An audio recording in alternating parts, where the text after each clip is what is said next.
You're on CYInterview. I'm Chris Shandek. Today on CYInterview, we welcome Las Vegas entertainer, dancer, showgirl Abby Sullivan of the long-running female review fantasy that takes place at the Luxor Hotel and Casino. Abby, thanks for joining us on CYInterview. How are you? I'm doing great. Thank you for having me. Oh, we're so great to have you here. We always enjoy talking with anybody from the cast of Fantasy, one of the longest-running female reviews, of course, in Las Vegas. So why don't we begin? Give me an overview of your dance and performing arts background and when it all began. Of course. Okay, so I started dancing as a kid, and I danced all the time after school. It was my favorite thing to do, just like from the beginning. I always loved the recital at the end of the year, so you could say I've always been more of a performer than a technician. Not to say I don't love going to class, because I do. It is the stage that I love. So from a young age, I always loved that.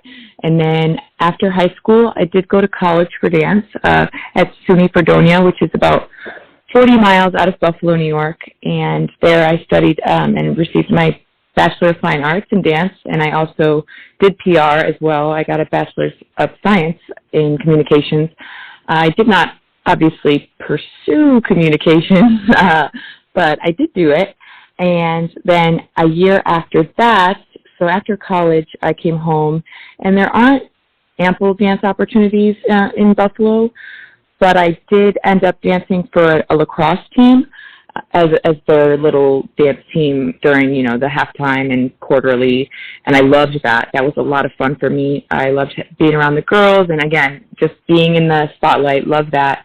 The energy of the games was awesome. And then I actually decided to move to Vegas when I was young, like 13, and before that, I went there when I was 13 for like a dance competition, and then I visited again for my friend's 21st birthday, and I said, you know what, I love it here so much. One day I'm going to move, and I set a date, and then I moved on that date. And Fantasy was about my probably third or fourth audition that I did in Vegas, but I'm so glad that it was the one that I landed, because it was just my home, and I've been nothing but happy and blessed with great experiences through Fantasy since. So that's my dance career. I learned something today. I've never heard of a dance team or a cheerleading team for a lacrosse team. That's fascinating. Yeah. So this is funny. So the reason I went for it, because I'm not a huge sports girl at all. I did play basketball when I was in 5th grade, and I was great. But and actually, funny enough, my dad is a sports writer, so he's huge on sports. But the reason I did the lacrosse team was because I did get the Buffalo Jills, which was the Buffalo Bills cheerleaders the year before. However, the season was cut because of the lawsuits centered around, I don't know if you know about all that stuff that went on with the NFL cheerleaders, but sure.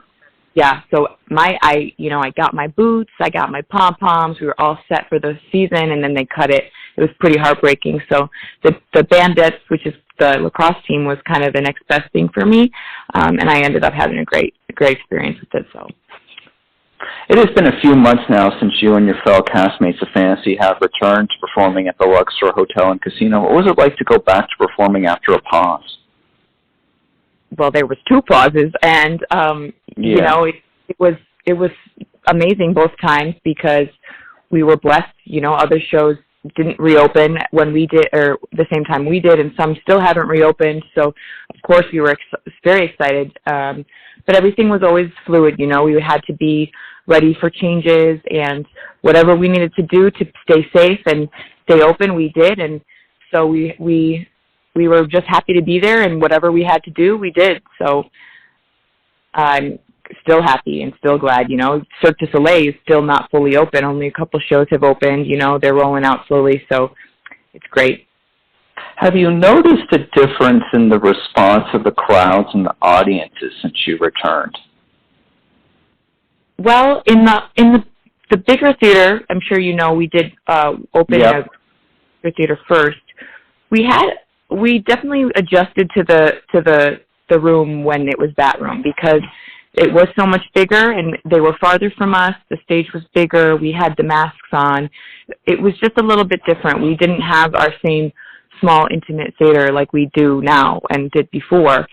So we had our days where the audience was much more quiet than we were used to, but, you know, we had crazy audiences as well as we do in the small theater. So we're always just adjusting and performing regardless of what kind of response we're getting. But the small theater is home, and it's so different in there, you know. It's just like we're all in there together, you know, and you can see everybody's face, whether you're in the complete nosebleeds. I mean, there's not really nosebleeds in that theater, but you know what I mean. So yes and no. With regard to COVID, I'd say no. But obviously there's no audience participation, and we don't go into the audience anymore. But we're still getting the reactions and the laughter and the happiness, clapping, you know. Yeah, sure, absolutely. So you, going forward, everybody's got a different story of what they ended up doing in the Las Vegas entertainment community when their downtime was over the last year and a half. What did you do in your time off?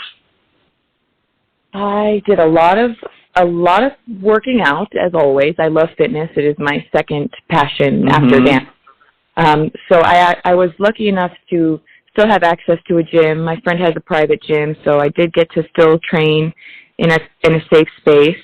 I did some yoga at home. I got to do, you know, utilize the at-home yoga, like virtual classes. I definitely did some crafting. I love crafts. It's just a therapeutic for me. So I started making little like lanterns and home decor, wreaths. And I like a lot of us did, I needed a break. I work a lot. I work hard. So I did take care of myself and rested and hung out with my cat and some friends. Did I do anything else worth mentioning? You know, normal stuff like everybody did, or experimented with recipes and cleaned a lot, you know, cleaned the junk drawer. The junk drawer became a junk drawer again in the time of COVID. It's not looking good right now either. That's so funny. I like it. Very good. You know, so how much would you say has yoga and Pilates helped you in your everyday life as a dancer? I'm a huge proponent of yoga, and Pilates is amazing as well for core strengthening. I actually had a back injury in high school that really it put me down a lot when I wanted to be at 100%. I couldn't be because I had a herniated disc and a stress fracture and arthritis actually.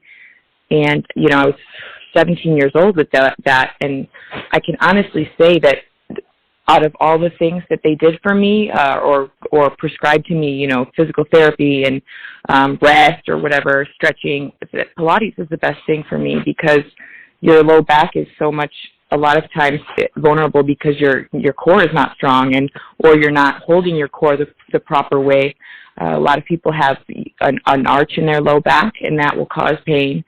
So once I really engaged that and became super aware of it through Pilates, I would say my back has not really bothered me since.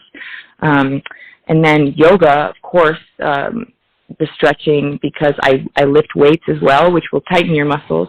You have to release them as well. Otherwise, you can't dance. You'll pull a muscle. And I'm not as young as I used to be, obviously, and you have to stretch those muscles. You have to before you go out there, especially if the theater's cold or, you know, if you're rushing. You don't want to.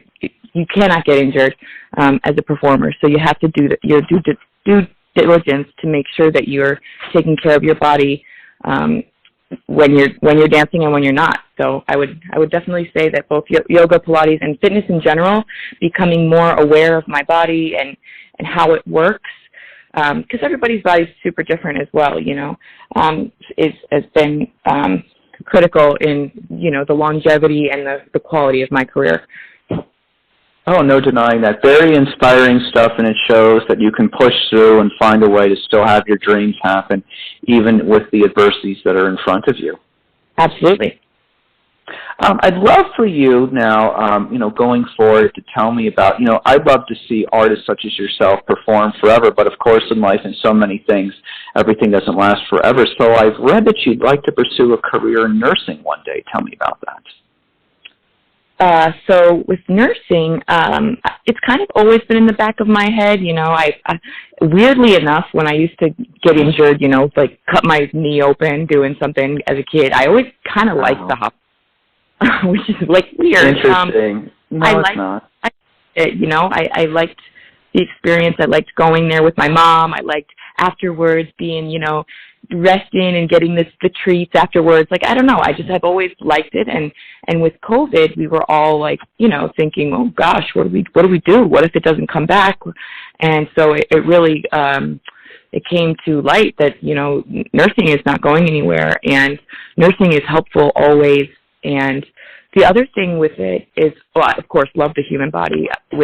I did personal train and teach fitness for a while, and I always found that I was a little bit too hung up on the biology of it, you know, or the anatomy, the kinesiology of all of it, you know. With yoga, I would cue too much with one of my my instructor's notes to me. And he wanted me to cue less, because yoga, a lot of it is you don't want to talk too much, because people are also there for their mental state. They want to be zen. So if here I am, like, you know, using all the technological terms for, you know, the quad and whatnot. So I just really have found that I've always loved the human body, and I think that it works for me as well, because I've been in the service industry for quite some time as well. So I've you know, served food. I've cocktail waitress at the day clubs. I've done all that. And with serving, it's kind of similar. You know, you have your tables. You have to you take care of them for a period of time. They're yours, and it's up to you. Their experience is in your hands. And I think it's kind of similar to nursing, because I'll be, you know, serving health. Like, I'll be servicing them with healthcare. So I just think that it's the right move for me, and so I'm slowly but surely doing my classes through the College of Southern Nevada. And I haven't applied to nursing school yet, because I still have a couple of prerequisites to knock out. Understandable. It'll be a couple years, but I see it happening, and I'm excited about it. It's nice to we stop learning a lot, you know, if we don't work on it and we just get wrapped up in life, you know, we stop learning, and it's refreshing to get back and read again. You know, I took not over the summer, but last semester I took psychology, and I loved it so much. Like, it's fascinating, and there's so much that you can apply to your life or your friends' lives and family. And so I'm just excited to keep going with it. So no matter how long it takes, it'll happen. Well, the reality is that it's not when you start, it's about starting, so then one day you can end up finishing. So that's what really matters. You got to start to finish. Absolutely. Abby Sullivan can be seen in Fantasy at the Luxor Hotel and Casino on the Las Vegas Strip. Abby, before we go, what nights are you guys currently performing, and when can they see you? Every single night, baby. Every night at 10:30. Sundays we do 2 shows, so 8 p.m. and 10:30. And I'm in every night, but I do have one night off. Should I say what night it is? Wednesday. Yeah. So don't come on Wednesday if you want to see Abby perform in Fantasy at the Luxor Hotel and Casino. Abby, thanks so much for joining us on CYInterview. Anything you want to add in closing? No, just everybody stay safe and healthy, and I've been happy to be here.